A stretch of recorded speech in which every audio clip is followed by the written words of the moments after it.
Good morning, everyone. Now I'm going to explain the unit number 4, the remaining concepts, and unit number 5.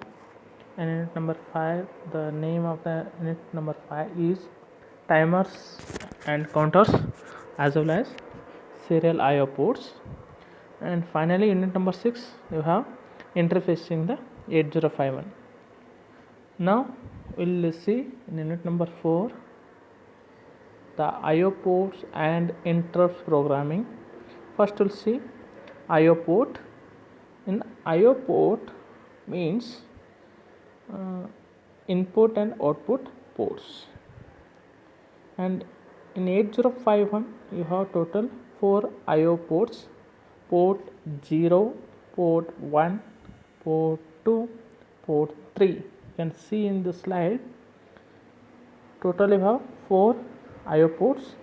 Size of each port is 8-bit, and here the ports will perform different functions. Most have alternate functions.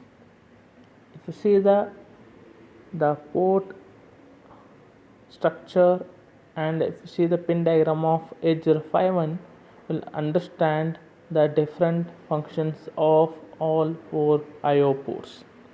And these are a bidirectional, Cauchy bidirectional. It is going to perform both way operations. Those are read and write operations. Next we'll see the first port is port 0. Port 0 is dual purpose port. You can before study this concept, please go through the pin diagram of 8051, which is explained in unit number 1, 8051 architecture. There I have mentioned all ports, and in special function register also I have explained the each port functions. Again in this unit I am explaining port functions again. Port 0 dual purpose means it performs both the operations. It is going to read operations from the 8051 and it is going to write to the 8051. It is located in pin diagram of 8051 is pin number 32, pin number 39. Total 8 pins are reserved for port 0. You can use this port as both input as well as output ports. Each pin must be connected externally to pull-up register. Here it doesn't have internal pull-up register, hence you have to connect the external pull-up registers. That's why each pin must be connected external to pull-up register. And this port 0 as an IO port, as I explained earlier in previous units, the port 0 act as input port as well as output port, and it is perform alternate functions. Which are those alternate functions? I have explained here. It is as a multiplexed data bus. That means 8-bit instruction bus stored by the PSEN. This also I have explained in unit number 2. What is the main function of PSEN? The PSEN means program store enable. It is going to enable to get the program or code from external memory which is connected to the 8051 using port 0.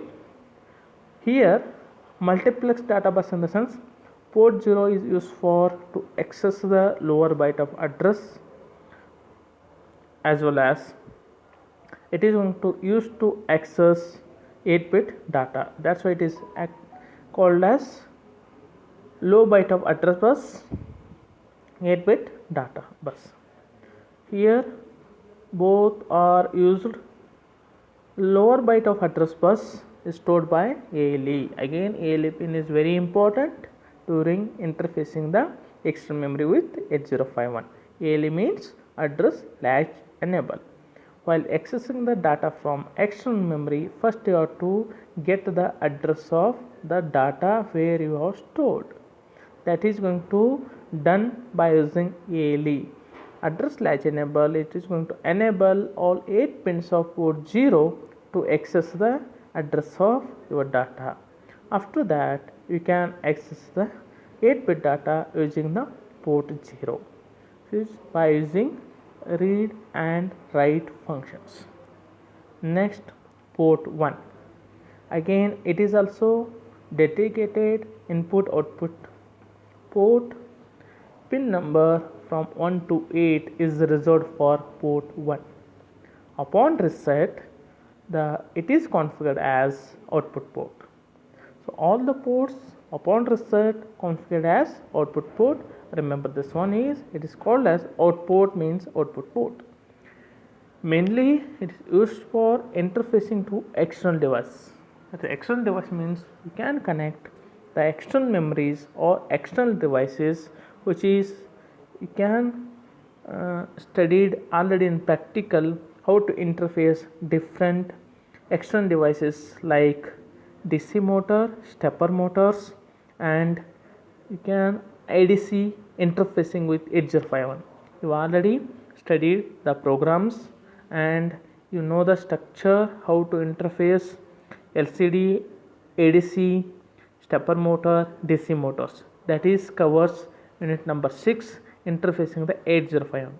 Whatever studied in the lab, all those programs and diagrams, you remember that one, and those are going to ask an external exam. If you prepare those interfacing diagrams along with the programs, you will get 20 marks in external exams. For that, you are going to use port 1. Here they are written here. It is generally used for interfacing to external device. Here I have written also. Thus, if you need to connect to switches or LEDs, you could make use of these 8 pins. Using port 1, you can use total 8 pins to connect external devices like switches or LEDs or stepper motors or ADCs to generate different signals in digital format, or you can generate waveforms using DAC. That's also studied in lab along with structure as well as program already executed. And next feature of this port 1 is as an IO port. This is also called as standard quasi bidirectional. Next, port 2. Next port is port 0 and port 2 is dual purpose port. The pin numbers are for port 2 is pin number 21 through to 28. So it can be used for general input and output or as high byte of the address bus for designs with external code memory. If you are connected the external memory with size of 64 kilobytes, so you can access total 16-bit address. For that, port 0 is provides lower byte of 8-bit address bus. Remaining higher byte, that is 8 to 15 address bus, is given by port 2. Both together it forms total 16-bit address to get the code from external memory which is connected to the 8051. Like port P1 and port 2 also does not require any pull-up register because port 2 and port 1 doesn't have any external pull-up register because come up with the inbuilt pull-up registers. It is also used as IO port, input port as well as output port. It is also called as standard quasi bidirectional. Port 2 also perform alternate functions. As I told earlier, higher byte of address bus for external program and data memory is accessed by using this port 2. Port 3. Port 3 is also dual purpose, and here every pin of port 3 is used for to perform different functions. Now we will discuss those functions now, and it is mainly used port to avoid using this port unnecessarily for IO because the pins have alternate functions which are related to special features of the 8051. Port 3 you can't use like a port 0 and port 1, port 2, because port 3 has some specific dedicated alternate functions.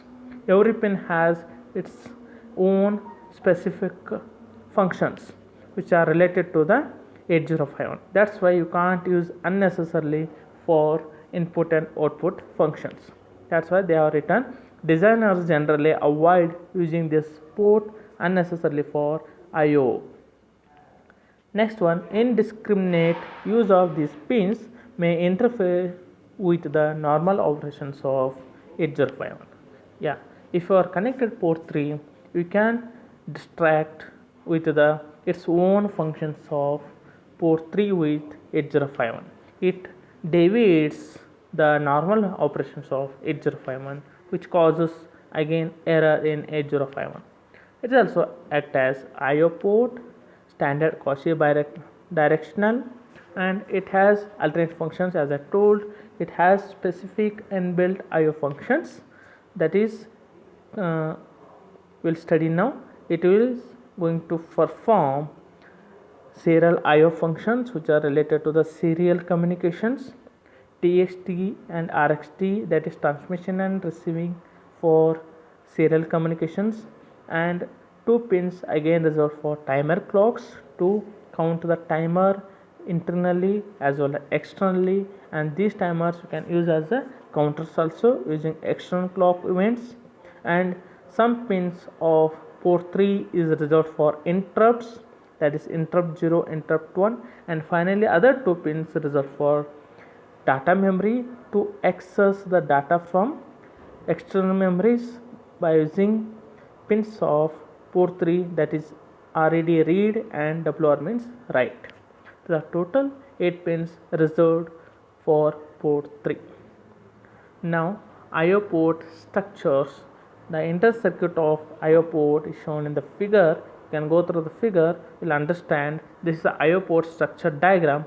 Here 8051, if you take the internal bus of 8051, how the I/O port pin is going to perform read and write functions using this read bus or write bus. Here they are going to use latch, port latch. It is going to divide or separate or isolate the read pin as well as write. Using this output of D latch, it is going to give the signals to read as well as signals to write to the external memories. This is a I/O port structure. You can see here, you will see the structure. Next we'll go for timers and counters. This comes under unit 5. After this we'll go for interrupts programming, how interrupts are going to program in 8051. Okay, before that we'll go the timers and counters.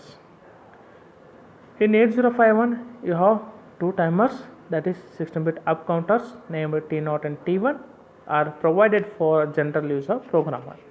Each counter may be programmed to count the internal clock pulses acting as a timer, or programmed to count external pulses as a counter. If you want to count internal clock pulses, you can use these timers directly in programmed manner. We can write the instructions, as well as if you want to count the external pulses, you can use these timers as a counter by using timer control registers. There are registers are there to control as well as to select the timers in different modes for different operations. The counters are divided into two 8-bit registers called timer low register, that is TL0, TL1, and higher bytes for TH0 and TH1. All counter actions is controlled by bit states in timer mode, control register T mode.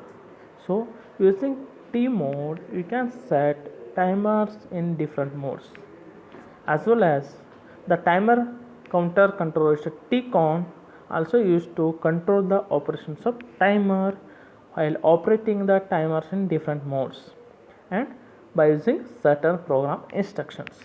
You have to select the timers in different modes for different operations, you have to write the instructions by using T mode and T count registers. You should know the bit structure of both.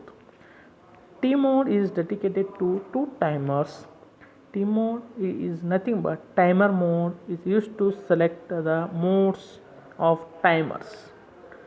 Can be considered to duplicate 4-bit register, each of which controls action of the timers. Tcon has control bits and flags for the timers in upper control bits and flags for external interrupts in lower nipples. Here, next continue part of timers. These timers exist in the SFR. Already I have explained. These are special function registers as a pair of 8-bit registers. You can use individually 8-bit register like a TL0 and TH0, both having separate address which are reserved for timer 0 as well as for timer 1, TL1 and TH1. Even I have mentioned address also. LCB least significant bit is 0. MSB is bit 7, bit position of the timers for 8 bits. When you are using as timers, registers are incremented once per machine cycle. As I told, the machine cycle, it has total 12 clock per cycles. So each machine cycle is nothing but used to calculate execution time for program in 8051. That machine cycle is used to calculate timers. Clock frequency, how you are going to calculate? Clock frequency is equal to system clock frequency divided by 12. The system clock frequency for 8051 is 11.0592 megahertz.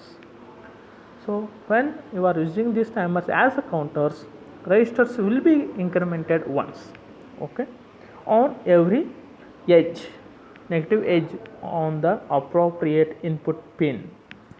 Here they are going to give the pulses from the external clock events. Using that one, the it is increment is going to happen in the registers. For T0, you have to give the pulses on the 4th pin of port 3. Next for T1, timer 1 is 5th pin of port 3. The pin must be held high for one complete machine cycle and then low for one complete machine cycles. So this is going to give the counter values for the timers. So you can see that this is a block diagram. How you are going to use the same block diagram is there in textbook. You can draw this one also, or you can refer the textbooks. I have given already this diagram in the classes. It has oscillator frequency. The oscillator frequency of your 8051, as I already told so many times, that is 11.0592 megahertz. That is divided by 12D, which is going to give the timer clock frequency. Next, it is going to select whether your timer want to use as a counter or timer. It is active low pin, that is T bar is equal to 0, that is makes to connect your timer as a timer operations. That is, if it is 1, you can use timer as a counter operation. Using this, it is going to select timer as a counter or timer operations. Next, here you have Tcon. Here TR1 bar, TR0. If you are using timer 1, timer 0, depends on that bit, that is TR1 is bit in the Tcon, that is going to run bit of timer. Once timer is set, you have to start the timer. How you are going to start the timer?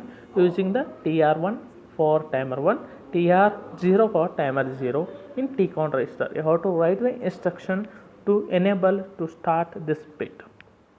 That is going to start. Next, gate bit in T mode, this should be 1 always, that is makes T mode to select timer mode. And next one, interrupt bar or interrupt 0 input pin. This is depends on if you are using timer as a counter, you have to select this interrupt 1 or interrupt 0 for timer 1, for interrupt 1 bar, interrupt 0 bar is for timer 0. Both are given input to the OR gate, output of this one given as the input to the AND gate. That is going to start your timer for different modes with different operations, that is given to the timer stage. This is the block or schematic diagram of timers. This is a very important question that is going to ask in the exam. Explain timer block diagram. Okay, you'll get 10 marks. Timer counter applications, these are mainly used for interval timing and event counting.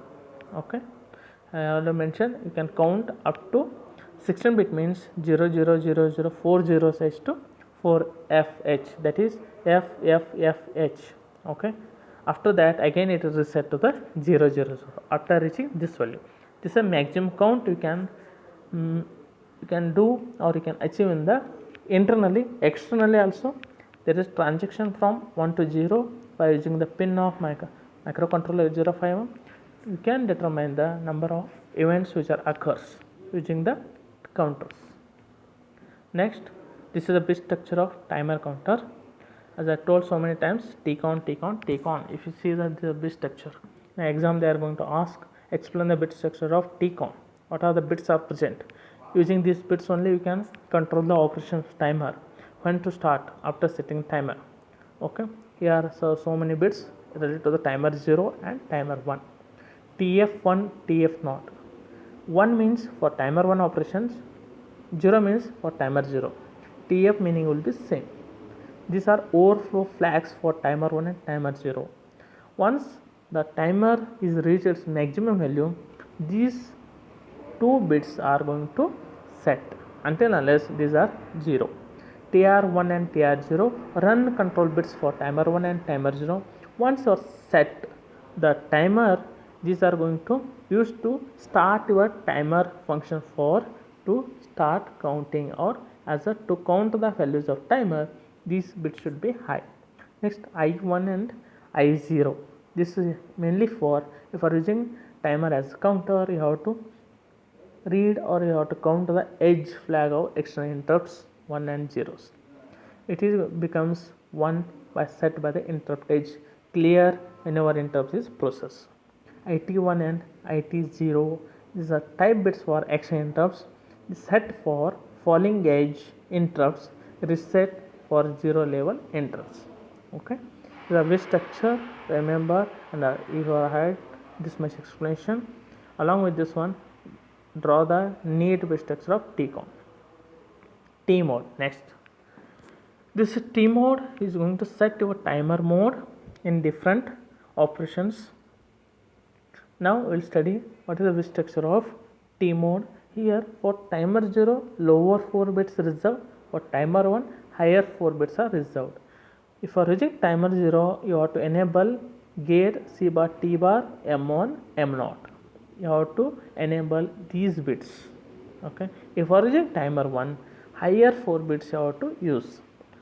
Don't mix both bits. Okay. You have to remember which timer you are using, corresponding related bits you have to use. Okay. If you return 1 for gate of lower bit, that is enables timer 0. Suppose you are return 1 for higher order bit of gate, that is enables timer 1. So gate means permits interrupts of 0 or 1, X means it is 0 or 1, pin to enable and disable the counters. If you are using timer as a counter, the gate bit is going to use. Okay, C bar T. Okay, C is directly set is 1, it makes timer as a counter operations. If keep this on 0, it is reset for timer operations. Finally, mode, that is it is going to select the modes of timers. Okay, the mode for 0, if you want to operate timer mode in mode 0 operations, both M1 and M0 is 0. For 01, it is operates in mode 1. If it is 10, it operates in second mode. If it is 11, it operates in third mode. We'll see the mode 0 means what is going to happen. I given diagrams how the diagram is going to change for mode 0, mode 1, mode 2, mode 3. Remember this diagrams as well as this table as well as bit structure of T mode, because it's very important at exam point of view. They are going to ask one mode to explain with bit structure for 10 marks. Explain timer mode 0 of timer 1 or timer 0. Okay, diagram is same. I have mentioned here. This you draw the diagrams to for different timer modes. Mode 0, 13-bit timer mode. Okay, 8-bit timer counter. here the timer is going to set for 8-bit values. That means timer 0 or in mode 0, the timer is going to count values 0 to 255 because it's a 13-bit timer mode. Here the size of timer is 8-bit for THX, 5-bit is TLX. So 2 raised to 13. Sorry, it is not a 0 to 255, it is 2 raised to 13. The value you are going to get, that much value you can write it in TFX. So after writing the values of 13-bit, the TFX, the overflow flag is going to set once the timer is going to reach the maximum value of 13 bits value, which is set into the TLX and THX. This is going to operate in mode 0. For mode 1, it is 16-bit timer mode. So you can write the values in TLX and THX both together. It is going to read up to 2 raised to 16-bit value. If you calculate 2 raised to 16, whatever the values comes, maximum value, that is FFFH, that value is going to write here. After reaching that value, the overflow flag TFX becomes 1 for mode 1. If you want to operate mode 2, that means 8-bit auto reload. It's some little different than the previous two modes. Here the TL1 and TH1 is get the values of 0 to 255, that means 2 raised to 8.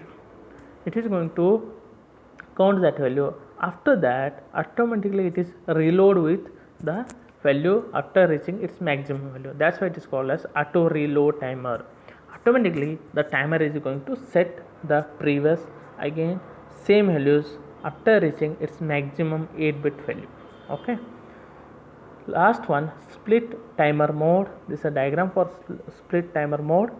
Here timer clock and 12 frequency of oscillator is given separately for two timers. Finally both flags are going to use for timer 0 and timer 1. Which one you are using depends on that. It is going to split a timer. You can separately run the timer. Now we'll go for interrupt systems. This is in unit 4 we'll get interrupts programming. Okay, already I have explained in the classes what is meant by interrupt, how many interrupts are there, okay, and address of each interrupts. I have given all the things, and when the interrupt occurs, what the procedure is going to happen in 8051. On the interrupt you are going to get the total 10 to 15 marks, okay, on interrupts programming. List different types of interrupts or explain the interrupt vector table or how the program is going to execute when interrupt occurs on the 8051. So all things I will explain in the classes. I have given the notes. This is once again I am making the revision and to make easy to understand. Interrupts, totally 5 interrupt sources in order to priority. Here I am not mentioning the reset. Reset is the inbuilt interrupts. So including that one, total 6 interrupt sources. If you consider order of priority, you have to write 5 interrupt sources. The first highest priority is already given in the notes and table. You go through that one, as well as you can read and watch this video. You will understand better again. If you have any doubts again regarding this one, ask me back. External interrupt 0 is I0. Next, second highest priority is timer 0, TF0. Third highest priority is external interrupt on I1. Next priority is timer 1 on TF1. Last priority is serial port RI and TI. Each interrupt has a separate vector address. Okay, every interrupt has its own address that is given into the 8051. Okay, interrupt means it is deviates normal execution of your program. Suppose if you are running one normal program, if there is one interrupt occurs, so it is going to stop its current execution and it is going to give the service to these interrupts according to the priority, and after completion of interrupt service it come back to its original normal program execution and it completes its normal execution of the own program. Okay, next, each interrupt can be programmed to one of two priority levels. Okay, now you can use all 5 interrupts at a time. According to the priority, it is going to execute all the interrupts External interrupts can be programmed for the edge or level sensitivity. You can use the external interrupts also, interrupt 0 and interrupt 1. You can also program in the your 8051.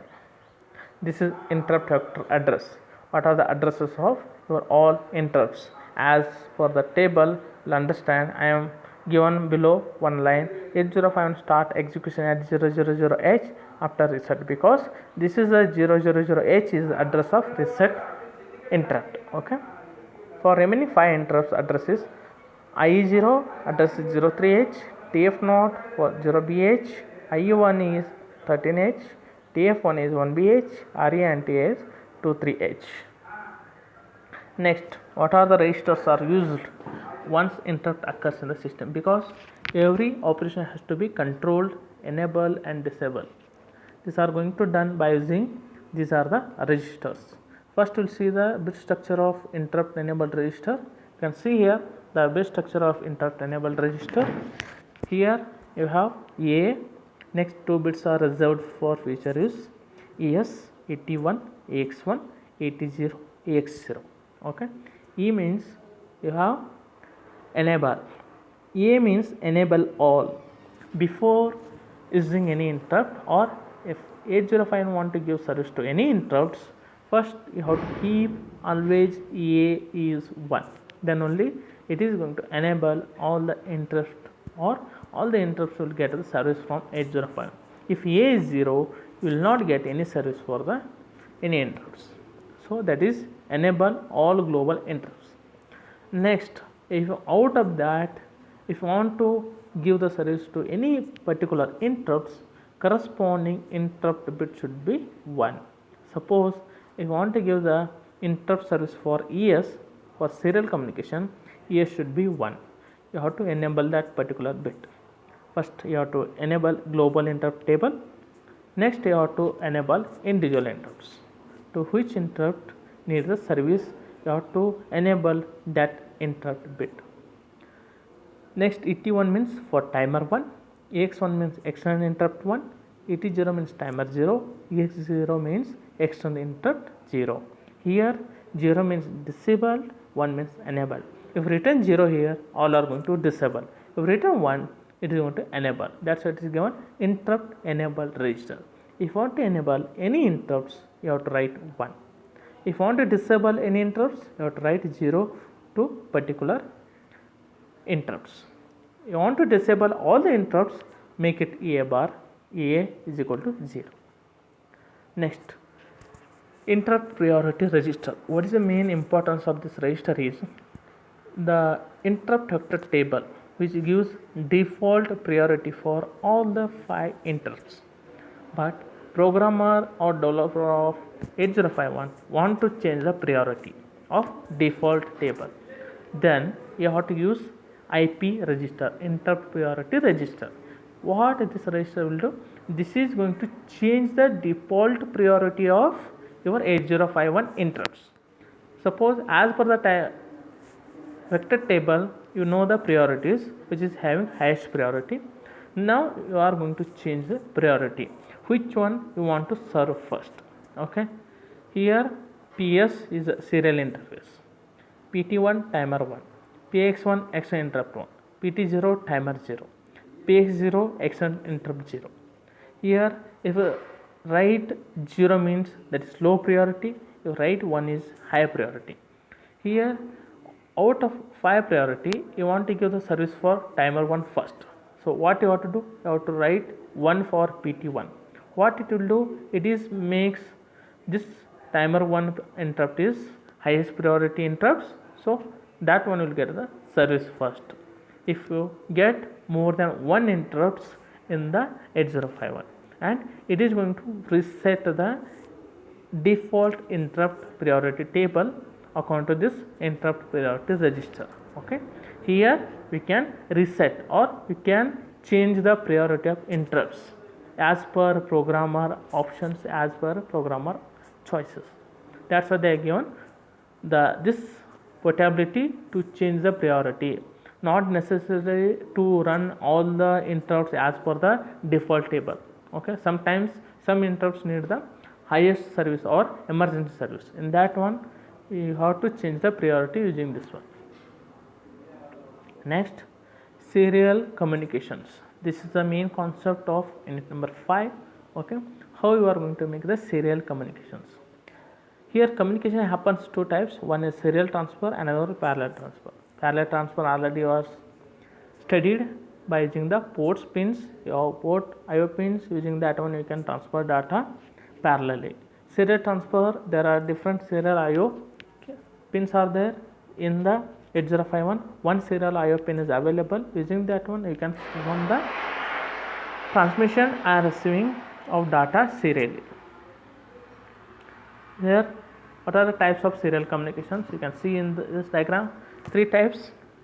Simplex, that's only transmission, no receiving, that is shown in the arrow mark between transmitter and receiver. Half duplex, here transmission of data happens in both ways but not simultaneously. While transmitting you can't receive the data, while receiving the data you can't transmit data. Finally full duplex, here we can perform transmission and receiving simultaneously, that's why it is called as full duplex. The transmission of data happens simultaneously as well as receiving of data happens simultaneously. Both operations happen simultaneously. Which are the pins are used in 8051 if you want to transmit the data serially? That is RxT and TXT pins are available in 8051, which is assigned for port 0. The bits of port 0, it is not port 0, port 3. Okay, these pins are assigned for port 3. What are the bits of port 3? 0th bit and first bit of port 3 will perform RxT and TXT. So I have written here 8051 has two pins for transferring as well as receiving the data by serial communication. These two pins are part of port 3 and these pins are TTL compatible and hence they are required a line driver to make them RS-232 compatible. Okay, you are going to connect RS-232. If you want to make comfortably transmit the data or receive the data with RS-232, should be have some handshake signals as well as proper communication has to be done. So that's why it's a making use of line driver to make communication with the RS-232 to perform serial communication. Serial communication is controlled by 8-bit register called SCOUnt register. It is a bit addressable register. Already I have told what is meant bit addressable and byte addressable registers. If any SFR is bit addressable means you can access the bits of those SFR in your program instead of using all 8 bits. If it is not a bit addressable, every time you have to access all 8 bits in the form of 8 bit only or write the instructions. You can't get individual bit, 0 bit, 1 first bit, like that you can't access individual bits of that 8 bit registers. Okay, that's why SCOUnt is 8 bit addressable register. For every operations you have the control registers and mode selection registers. If you want to control any operations you need the control registers. For serial communication you have SCOUnt register to control the serial communication. This is the bit structure of SCOUnt, serial control register. You can see here SM0, SM1, SM2, REN, TB8, RB8, TI, RI. This is a bit structure of SCOUnt. Here you can see what is the meaning of each bits. SM0, SM1. It is going to use for to select serial communication in which mode you want to communicate. 00 means mode 0. It is shift register IO expansion. If you want to operate serial communication in mode 1, you have to write the bits 01. It's 8-bit UART with variable baud rate. Baud rate in the sense the speed of communication. What are the number of bits going to transmit per second? Okay, with UART, universal asynchronous resonant transmitter. It is a cable. Okay, it is a off-board communication interface is connected between your device as well as 8051. While doing the communication, it is going to happen asynchronously. No clocks is going to use. How many bits is going to transmit? 8 bit for mode 1. If you want to transmit more than 8, next there are another option mode 2, that is going to selected by using 10 you have to write, and it is going to select 9-bit UART with a fixed baud rate. You can't change the baud rate. With that baud rate all the bits are going to transmit. The speed will not change. For mode 3 again 9-bit UART with variable baud rate. Again you can change the baud rate. Okay, whenever if you want to increase speed of communication, you can change the baud rate. You can select the different baud rates which are available while communications. And SM2, it enables multiprocessor communication feature for mode 2 and mode 3. Okay. Next, REN means enable the receiver. You have to enable the receiver before receiving the data. TB8 9th bit transmitted in modes 2 and mode 3. RB8 9th bit is received. Mode 0 not used till now. Mode 1 stop bit, and mode 2 mode 3 is 9th bit data. Okay, 9th bit data means 8 bit data along with one stop bit is going to select. Okay, that's why it is going to transmit data like this. And you have to get the interrupts first. If you want to make serial communications, you should get the transmission interrupt flag and receiver interrupt flag that are going to set, okay, while using the serial communications. Here SM0, SM1, these two bits are present in SCON register. Determine the framing of data by specifying the number of bits per character and start bit and stop bits. There are 4 serial modes. As I told, if for transmitting data, the receiver or receiving the data, the system and devices, connected device should know when your data is going to start the communication, when your device is going to stop the communication, and how much data you are transmitting. From which data it is going to consider it is a data or it is any other bit. How it is going to differentiate with the actual message along with the redundancy bits. That is going to done by using the SM0, SM1. If for operating in serial mode 1, it is going to transmit 8 bit data along with one stop bit, one start bit. Okay, lower it is going to put 8 bit data. Okay, first it is going to send one start bit, that means start of communication. After that it receives continuously 8 bit data. After that, to end this communication, one stop bit added. Okay, same thing for serial mode 2 and serial mode 3.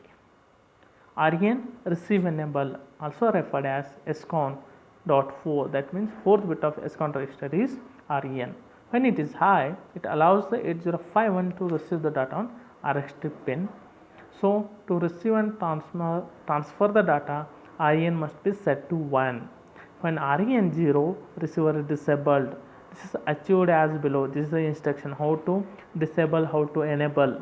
If you want to write 1, then only you can receive or transfer. This is going to control, you can say. It is going to control the receiver and transfer the data using REN bit. It is very important. While making the serial communication, first you have to enable. How you are going to enable? The 4th bit of SCON, that is REN, should be used to enable. That is given here. How to make it 1? A set bit SCON.4. It is bit addressable. You can use the particular bit of SCON register to enable, to disable. If you want to disable, CLR SCON.4. Next, two interrupts: transmit interrupt and receiver interrupt. And transmit interrupt is a D1 bit of SCON register. You can see the bit structure, you will understand what is bit position of TI is first bit, that is SCON.1. When 8051 finishes the transfer of all 8 bit character, it registers TI flag to indicate that it is ready to transfer another byte.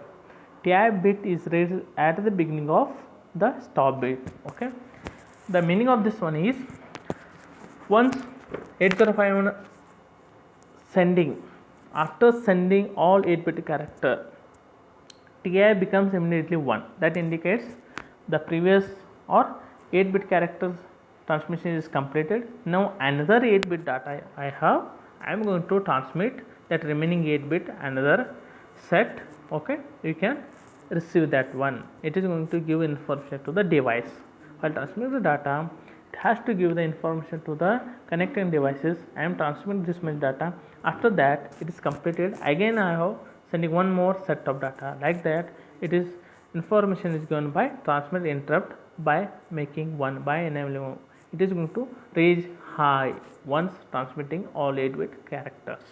It is going to send information at the end of transmission of 8 bit character. That means along with the stop bit, the TI bit is going to transmit this information. RI, receive interrupt, it is D0 bit, that means 0th bit of SCON register. When 8051 receives the data serially, Whenever the 8051 is receives the data from external device, so RxD is get again read of start and stop bits and places the byte in SBUF register. SBUF in the sense serial buffer register. Then it raises RI flag bit indicate that that byte has been received and it should be picked up before it is lost. RI is raised halfway through the stop bits. Okay. So while receiving the data, it is comes through the SBUF register. Okay. The buffer register will get the data. After that, in between, the RI flag is going to become, or it raises the flag, tells to the 8051 I have transmitted the data, okay, 8-bit data. You've received it from the places before time expires, before it is lost, because in buffer it is going to continuously changing its contents. So before losing of data by storing another data in SBUF, the 8051 should get that data from SBUF. Okay, otherwise one more data is going to place in the SBUF, so previous data is going to lose. That's why RI flag is going to send the signal to the 8051 before losing the data. You get the data or take the data from SBUF register. That's why in halfway only through the stop bit RI is going to raise. Here serial interface, the means of the sum. What is meant by serial interfaces? The full duplex UART. It has 4 modes: synchronous serial IO expansion, asynchronous serial IO with variable baud rate, 9-bit mode with variable baud rate, 9-bit mode with fixed baud rate, 10 or 11-bit frames. Okay, because 8-bit data along with one stop bit. Okay, if it is 8, you will get total 10 bits. If you are having 9-bit mode, you are going to get 11 bits frame. Registers, SCON registers to control the serial communications, SBUF register to read the received data. Okay, 8051 is received all the data and it read all the received data from the SBUF registers, write the data to be transmitted, PCON and SMOD bit. So here serial interface modes of operations are already explained. Mode 0 and mode 1. Okay, mode 2, mode 3, all 4 mode I have explained with the table how it is going to transmit data. 8-bit along with the start bit and stop bits, and what is the baud rate it is going to select with a different baud rate and fixed baud rate with the different modes. And if you are using multiprocessor and multi-drop communications, it is going to use mode 2 and mode 3 allow one master 8051 to control the several slaves. Suppose you have connected more than one devices to the 8051, in that case the 8051 is going to act as a master and to perform the multi-drop communications. With this, your all important concept of unit 4 and unit 5 is covered. Okay, watch this video completely and you are going to cover totally 45 to 50 marks important questions on this PPT. So read it and solve all assignment questions. If you get any doubts with questions, get back to me. Okay, I will solve, or else you can put the comment in the comment box. I will see and I will answer all the questions back to you. Thanks for watching. All the best. Read well. Okay, bye.